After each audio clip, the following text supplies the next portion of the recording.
Hello friends, this video is about class 7 social science in SST quiz अभ्यास 21 to 27 August okay. इसमें हमारा first question है चाप झील कहाँ पाई जाती है। सबसे पहले तो हम देखेंगे चाप झील होती क्या है ना। चाप झील एक्चुअली कहाँ पाई जाती है, नदी घाटियों में, ठीक है ना। अभी होती क्या है जो इसमें मैं बताती हूँ आपको। जैसे कोई नदी बह रही है, ठीक है ना, वो नदी बहती हुई जब वो कम हो गया थोड़ा उसमें पानी, तो वो क्या होती है, अपना रास्ता बनाने लगती है। क्या करती है, इधर उधर जगह ढूंढती है, ठीक है ना, इधर बैली, ठीक है। इस तरह से वो क्या करती है, नदी अपना रास्ता ढूंढती है। फिर बाद में जब वापस फ्लो आ जाता है तो वापस वो उस जगह को छोड़ के और इस जगह पे वापस से, मतलब अपनी जगह पे, तो यहाँ पे क्या होता है ना, पानी बढ़ जाता है। इस जगह क्या होता है, जब वो अपना रास्ता बनाती है तो इन जगह पे क्या बन जाता है, चाप के जैसे क्या हो जाता है, पानी बढ़ जाता है। चाप बनता है ना जैसे, वैसे तो इन जगह पानी बढ़ जाता है, तो ये बोलते हैं इनको चाप झील। क्या बोलते हैं इनको, चाप झील। ये जो झीलें होती है ये क्या कहलाती है, ये वाली, यहाँ पानी भर रहा है, ये जो है, ये सब क्या बन जाएगी, झीलें। तो इनको और क्या बोलते हैं, गोखुर झील, झाड़न झील, है ना, मतलब छाड़न झील, और ऑक्सबो लेक। इंग्लिश में क्या बोलते हैं, ऑक्सबो लेक। तो ये किससे बनी, पानी से बनी। रेगिस्तान मिट्टी से तो बनी नहीं, है ना, हिमनद से बनी नहीं, ये बनेगी नदी घाटी में। कहाँ बनती है, नदी घाटी में। तो समझ में आ गया क्या होता है ऑक्सबो लेक, ठीक है। अब नेक्स्ट क्वेश्चन है, स्थल का वह भूभाग जहाँ कोई नदी अपनी सहायक नदियों के साथ बहती है उस नदी का डैश कहलाता है। स्थल का ऐसा भूभाग मतलब ऐसा लैंड एरिया जहाँ कोई भी नदी, कोई भी रिवर है, वो अपनी सहायक नदी यानी ट्रिब्यूटरी के साथ में बह रही है, मतलब कोई भी एरिया जहाँ से वो नदी बह रही है उसको क्या बोलते हैं, नदी बेसिन। क्या बोलते हैं, नदी बेसिन। मतलब वहाँ पे नदी और उसकी सहायक नदियाँ उसके साथ में बहती, तो वो सारा लैंड एरिया जहाँ जहाँ से वो नदी निकलती है और उसकी सहायक नदियाँ निकलती है, वो सारा लैंड एरिया है, सारा भूभाग क्या कहलाता है, क्या कहलाता है, नदी बेसिन। जैसे ये नदी यहाँ से निकली, ठीक है, अब इस नदी की कुछ सहायक नदियाँ, ये इसके अंदर आके मिल रही है, ठीक है, कोई नदी इसमें आके मिल रही।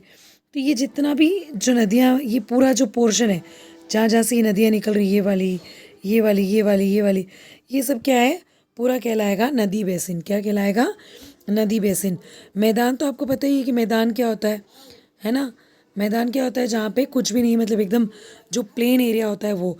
और चाप झील मैंने आपको समझाया जो चाप की तरह बन जाता है और वहाँ से वापस आगे वाले टाइम में क्या होता है, आने वाले टाइम में पानी निकलना वापस बंद हो जाता है, तो वो एक जो गाय का खुर होता है, पैर होता है, उसके शेप में बन जाता है और वहाँ पानी इकट्ठा हो जाता है, तो वो झील बन जाती है, वो चाप झील होती है। तो नदी बेसिन समझ में आया, जहाँ से भी पानी निकलता है, ठीक है ना, नदियों का और उसकी सहायक नदियों का, ठीक है, मेन नदी और उसकी सहायक नदियों का, वो क्या होता है, नदी बेसिन, ठीक है। नेक्स्ट अपना क्वेश्चन है, जलप्रपात होता है वाटरफॉल। अब देखो, जो ऊपर से नीचे पानी गिरता है ना, ज़्यादातर आपने देखा है जलप्रपात, वाटरफॉल, ठीक है ना, आप जाते हो ना बहुत सारे झरनों पे, वाटरफॉल पे बड़े बड़े। तो अब इसमें क्वेश्चन है, नेक्स्ट क्वेश्चन, कि जोग जलप्रपात कहाँ है। जो जोग नाम का जलप्रपात है वो कहाँ है, कर्नाटक में। और कर्नाटक में भी मैंने क्या जगह, देखो ये ग्रीन वाली बना रखी है, जैसे इस तरह से मैंने बनाया है आपका, ये मैंने बना रखा है, ये आप देख लो, जैसे ये गोवा है, ये कर्नाटक है और ये केरला है, ठीक है, समझ में आया आपको। तो इसमें मैंने ये जो जगह बना रखी है, ये वाली ग्रीन जिसके अंदर ये डॉट बना, यहाँ पर जोग जलप्रपात है। कहाँ है जोग जलप्रपात, जगह समझ में आई, कहाँ पे है जोग जलप्रपात, कर्नाटक में जो जगह बता रखी है वहाँ है जोग जलप्रपात, ठीक है। नेक्स्ट है माजुली द्वीप किस नदी के मध्य है। इसको माजुली या माजुली भी बोलते हैं ना, माजुली या माजुली। तो ये कहाँ पे, कौन सी नदी के बीच में, ये मैंने आपको जो मैप दिखा रखा है, इस मैप में आप देखोगे ये नदी इधर से जो आती है, आपने देखी होगी ना, ये सिक्किम है, ये अरुणाचल प्रदेश है ना, यहाँ पे इसके नीचे यहाँ पे आसाम है, ये वाला पोर्शन, है ना। तो ये जो है, अब यहाँ पे क्या है, ये बना हुआ अपना। अब ये जो नदी आ रही है, ये नदी है ब्रह्मपुत्र नदी। इस ब्रह्मपुत्र नदी में आसाम में इस जगह पर, कहाँ पर, इस जगह पे एक द्वीप है, उसका नाम है माजुली द्वीप। क्या नाम है, माजुली द्वीप। अब आपको लोकेशन भी पता चल गई कि जो सेवन सिस्टर है उसमें आसाम में माजुली द्वीप है, और कौन सी नदी पे बनाया हुआ है, ये ब्रह्मपुत्र नदी पे, ठीक है, समझ में आ गया ना, ठीक है। नेक्स्ट हम देखते हैं कौन सी नदी है, ब्रह्मपुत्र नदी, आसाम में। रेगिस्तान में अपरदन और निक्षेपण का मुख्य कारण क्या है। रेगिस्तान क्या होता है, जहाँ पे रेत ही रेत पाई जाती है, रेत का स्थान एक तरीके से मान लो, है ना, रेत। तो रेगिस्तान ज़्यादातर क्या है, राजस्थान में अपने यहाँ पे थार का मरुस्थल जिसको बोलते हैं, है ना, थार डेजर्ट, इंग्लिश में डेजर्ट बोलते हैं। तो यहाँ पे क्या पूछा है कि अपर्दन और निक्षेपण। अपर्दन मतलब जो कटाव होता है, मिट्टी का कटाव, और निक्षेपित होती है, नहीं एक जगह से कट के दूसरी जगह जाती है। तो इसका मेन कारण क्या है, अब रेगिस्तान में क्या चलती है, तेज़ तेज़ हवाएं, गर्मी वाला एरिया है, तो क्या चलेगी, तेज़ तेज़ हवाएं। तो हवाओं से ये क्या होता है, मिट्टी कटती है, अपर्दन होता है, निक्षेपण होता है। तो यानी रेगिस्तान में किस वजह से कटता है, पवन की वजह से, यानी हवाओं की वजह से। वहाँ पे कोई भूस्खलन, नदी है ही नहीं, बहुत कम है, हिमनद वगैरह का कोई कारण नहीं है, पवन यानी हवाओं के कारण।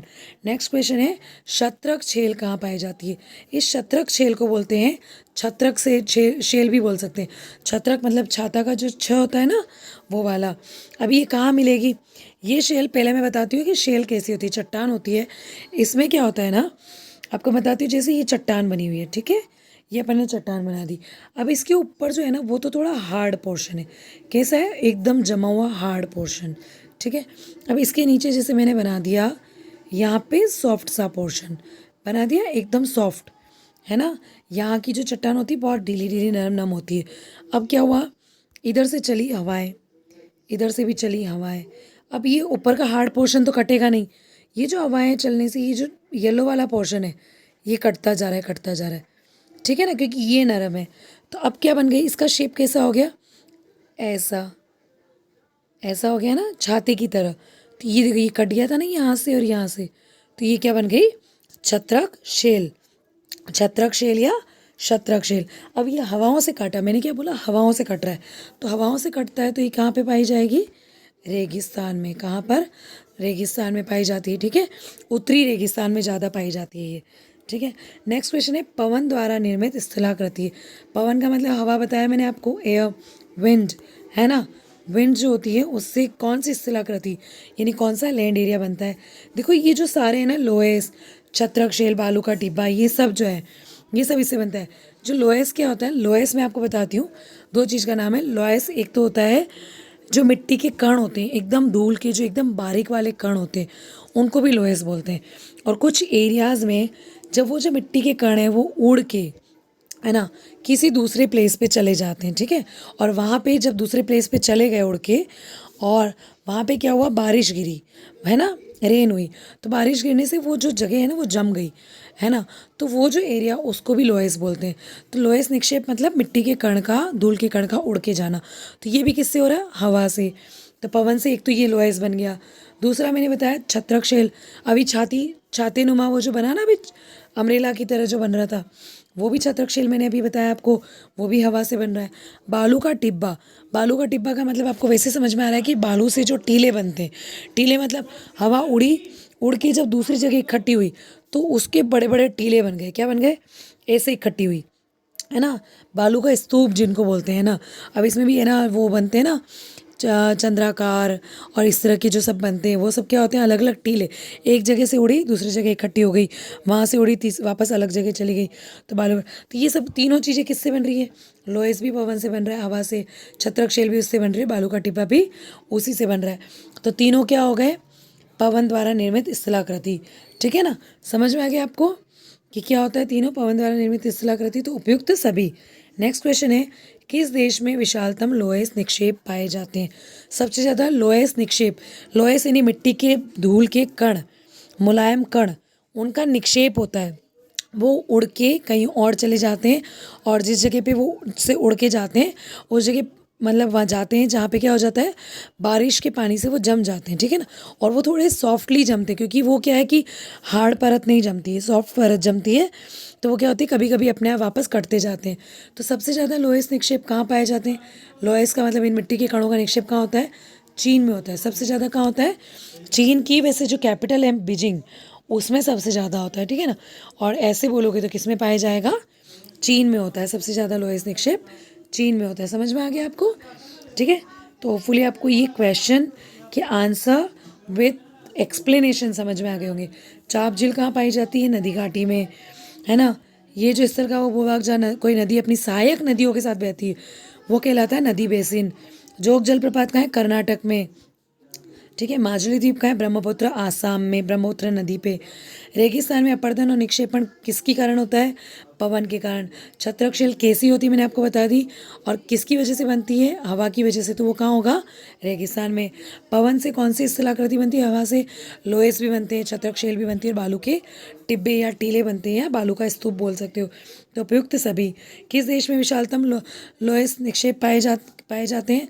तो चीन में सबसे ज़्यादा क्या होते हैं? लोहेस निक्षेप पाए जाते हैं। विशालतम इसमें जो यहाँ लोहेस का पठार भी है सबसे बड़ा, ठीक है ना, तो चीन में पाए जाते हैं। तो होपफुली आपको समझ में आ गया। अगर आपको वीडियो समझ में आए तो please do like share and subscribe. Thank you.